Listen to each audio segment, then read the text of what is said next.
All right, this next exercise is a great neuromuscular mobilization exercise called the Feldenkrais hip and pelvis integrator.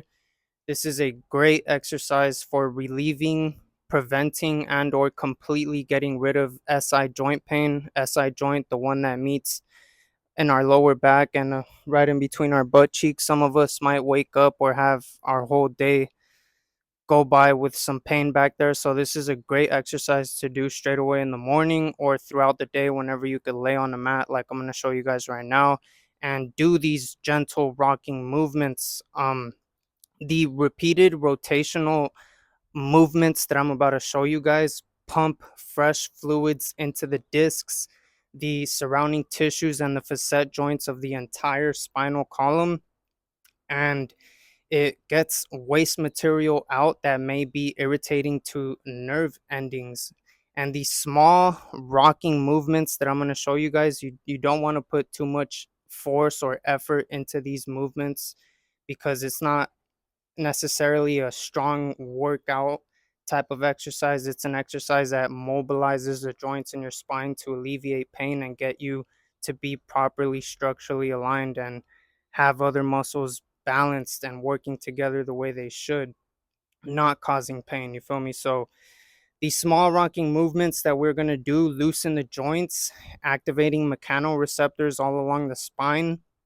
And these mechanoreceptors send um send nerves, motion senses. I forgot what the exact term is, but these motion senses that are sent through the spinal column are much more faster than pain signals, and they outpace pain signals, providing relief for the SI joint or anywhere in your spine that you may be having some pain. So the way you guys do it is you're going to lay on the mat flat on your back.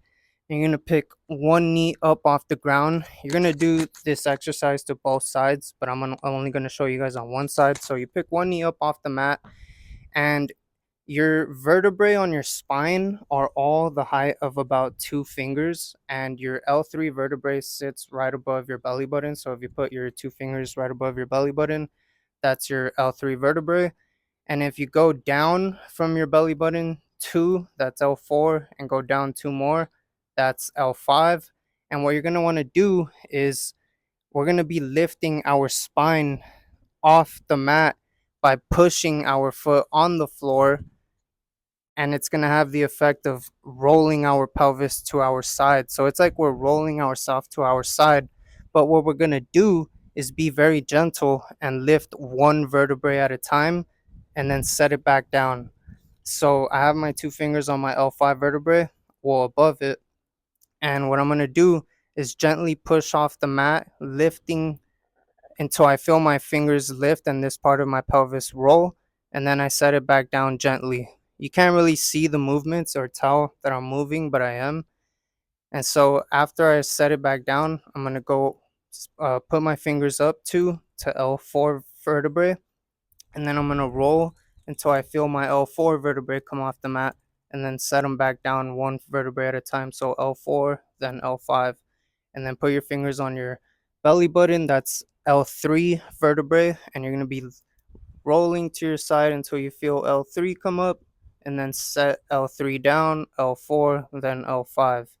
And you're basically gonna repeat this process all the way up to your spine until you get to your C7 cervical vertebrae, which is right at the bottom of your neck.